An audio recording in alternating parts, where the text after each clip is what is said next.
वज़ीर मुमलिकत पेट्रोलियम मुसद्दिक मलिक का कहना है कि रूस से रियायती कीमत पर तेल मिल रहा है और अगले 15 से 20 रोज़ में पाकिस्तान में रूसी तेल होगा। वज़ीर मुमलिकत ने कहा कि सियासी जमातों के दरमियान तनाज़ुआत को थमना होगा, रुकना होगा, ऐसे तो किराने की दुकान नहीं चलती।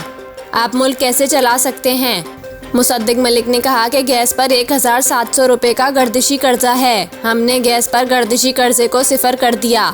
LNG पर भी गर्दिशी कर्जे को सिफर कर देंगे। उन्होंने मजीद कहा कि तारीख में पहली बार 2 रूसी वजीर 86 रुकनी वफ्द के हमरा पाकिस्तान आए। रूस से रियायती कीमत पर तेल मिल रहा है और अगले 15 से 20 रोज़ में पाकिस्तान में रूसी तेल होगा।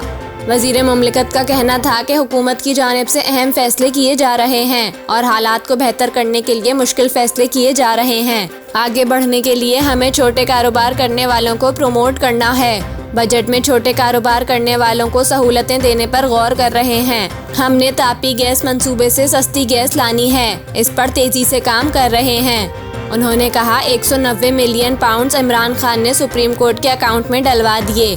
ये पैसे पाकिस्तान के अकाउंट में आने थे। मुसद्दिक मलिक का कहना था कि आइन से मावरा और कानून से बालातर कुछ नहीं होना चाहिए। 9 मई की वीडियो के जरिए लोगों को शनाख्त करके पकड़ा जा रहा है। नादरा से तस्दीक के बाद लोगों को गिरफ्तार किया जा रहा है।